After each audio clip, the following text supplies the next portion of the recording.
Je vous lis un texte de la Bible dans l'Épître à Tite, chapitre 2, verset 11. La grâce de Dieu, source de salut pour tous les hommes, a été manifestée. La grâce de Dieu a été manifestée pour les hommes, mais là, l'Écriture dit que c'est la source de salut pour l'humanité. Qu'est-ce qu'une grâce? Une grâce est une faveur que l'on n'a pas méritée.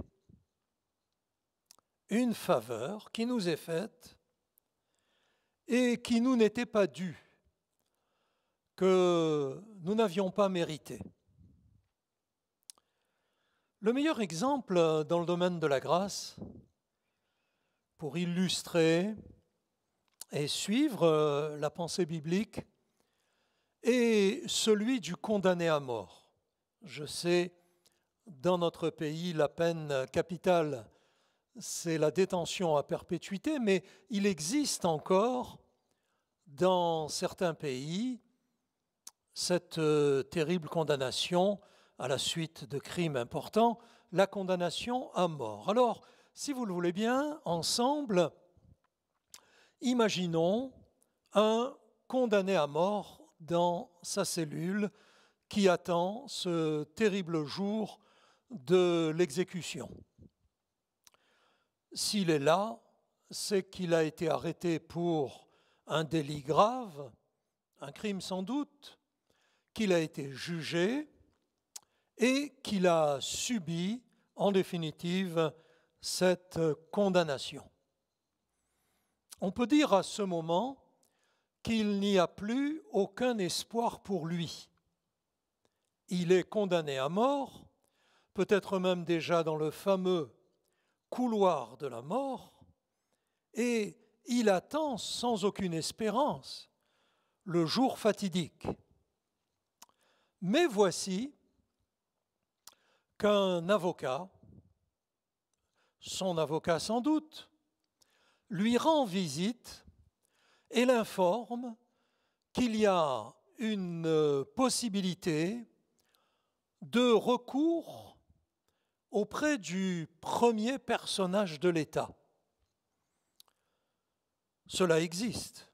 Aujourd'hui, dans notre monde, on peut facilement imaginer qu'il existe un président tout-puissant, entre guillemets, qui ait la possibilité, le pouvoir, à son gré, de faire grâce.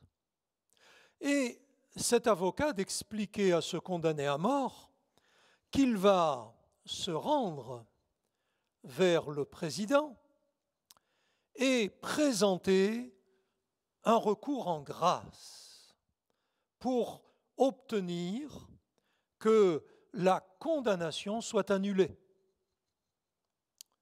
En quelque sorte, cet avocat va jouer le rôle de médiateur entre le condamné et le président tout-puissant.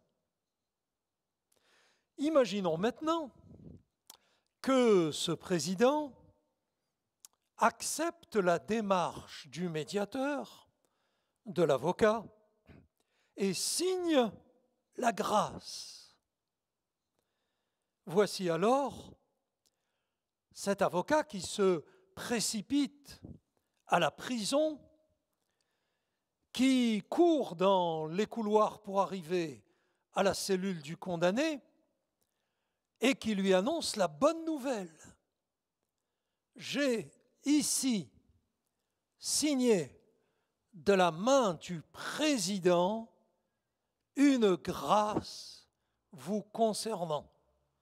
Vous êtes gracié, vous pouvez désormais quitter cette cellule et avoir l'espérance d'une nouvelle vie, d'une nouvelle chance.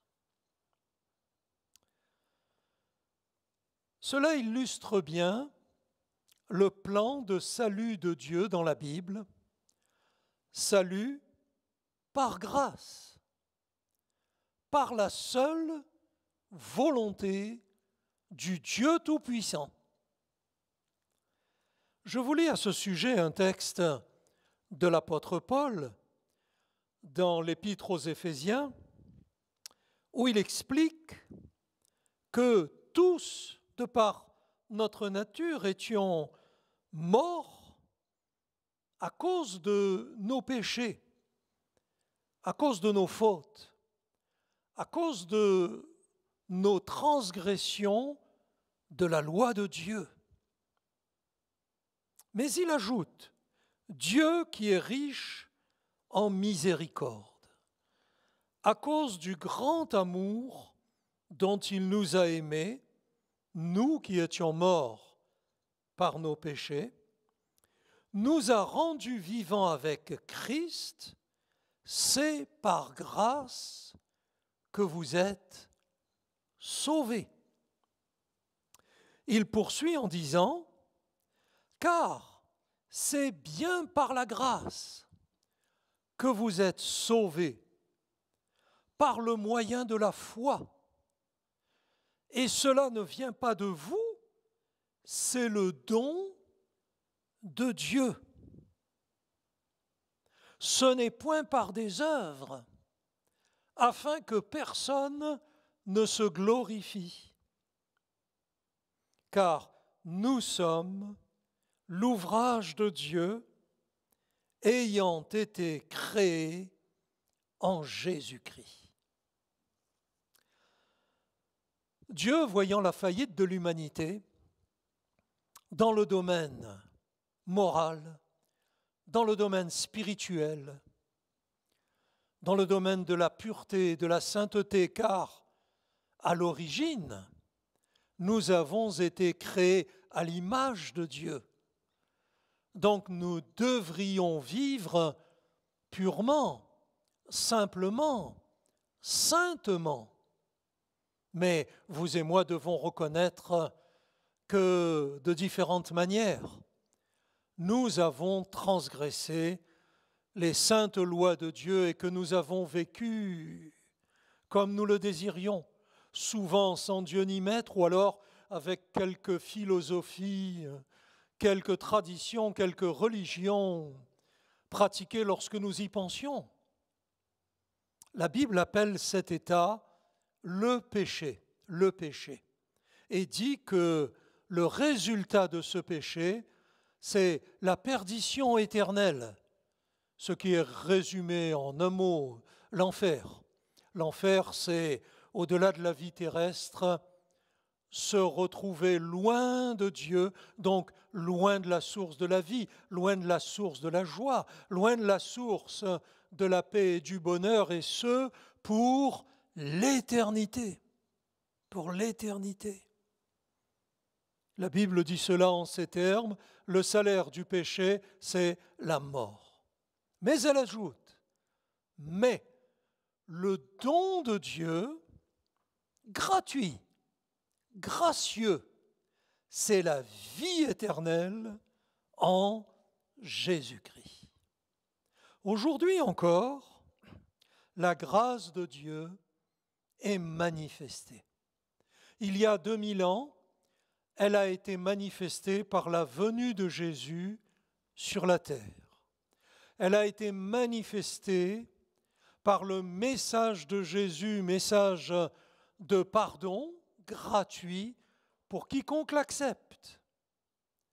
Elle a été manifestée par le don de Jésus sur la croix de Golgotha lorsqu'il a accepté de mourir à notre place pour payer lui-même la condamnation. Payer lui-même le prix de nos fautes et de nos péchés. La grâce de Dieu a été manifestée. Mais aujourd'hui encore, elle demeure. Elle demeure. La Bible dit qu'il n'y a en Dieu ni changement, ni ombre de variation. La Bible dit par ailleurs que Jésus-Christ est le même hier, aujourd'hui, éternellement, aujourd'hui encore. La grâce de Dieu est manifestée et proposée à quiconque veut bien l'accepter. Car voyez-vous, une grâce, un décret de grâce, signé du personnage autorisé, du personnage qui a tout pouvoir pour accorder une grâce s'accepte ou se refuse. Mais à présent, imaginons l'inverse. Imaginons que cet homme, ce condamné, soit particulièrement orgueilleux ou incrédule pour accepter la grâce et que soit il n'y croit pas parce que, lui paraît-il, c'est trop beau, soit il ne désire aucune aide extérieure de rien ni de personne et se comporte de manière négative à l'annonce de cette bonne nouvelle, à l'annonce de la grâce imméritée, inespérée, et déclare: votre grâce, eh bien voici moi ce que j'en fais, je n'y crois pas. C'est dur de l'imaginer dans le cas du condamné à mort, mais malheureusement c'est tellement la réalité dans le domaine de l'être humain. La bonne nouvelle de la grâce de Dieu est annoncée par le monde entier. Le monde est couvert d'hommes et de femmes qui témoignent de la grâce de Dieu en Jésus-Christ, qui annoncent, qui confirment à leurs contemporains que Dieu veut nous faire grâce de nos péchés, qu'il désire nous faire échapper à la condamnation éternelle, à la perdition éternelle, et que Jésus-Christ a payé pour cela, qu'il a donné sa vie pour que nous soyons les bénéficiaires de la grâce de Dieu. Malheureusement, tant d'hommes, tant de femmes, tant de nos contemporains, par orgueil ou par incrédulité, n'acceptent pas la grâce de Dieu, refusent que Dieu leur fasse grâce, passent l'éponge sur leur passé, les pardonnent de tous leurs péchés et leur donnent gracieusement une deuxième chance, une nouvelle vie, la vie éternelle. J'espère que vous ne serez pas de cela, mais qu'aujourd'hui, en apprenant ou en vous souvenant que la grâce de Dieu pour vous a été manifestée par Jésus-Christ, j'espère de tout mon cœur que vous le croirez, que vous l'accepterez et que vous laisserez les effets de la grâce de Dieu s'intégrer dans votre vie, que vous bénéficierez du pardon de Dieu, de la réconciliation avec votre Créateur, de la délivrance, de la condamnation qui pesait sur vous à cause de vos péchés, et du don gratuit du salut éternel en Jésus-Christ. Car en effet, la grâce de Dieu, source de salut pour tous les hommes, a été manifestée. En effet, comme Paul l'a écrit dans les Éphésiens, nous l'avons lu tout à l'heure, c'est par la grâce que vous êtes sauvés par le moyen de la foi en Jésus-Christ. Aujourd'hui, chers amis, cet échange était dans le but de vous inviter à croire que Dieu désire vous faire grâce pour ce temps et pour l'éternité, que Dieu pour vous a donné Jésus, a signé l'acte de grâce par le sang de Jésus. Le but de cet échange était de vous inviter à accepter cette bonne nouvelle et à donner votre foi, votre confiance et votre avenir éternel à Jésus-Christ. Que Dieu vous bénisse.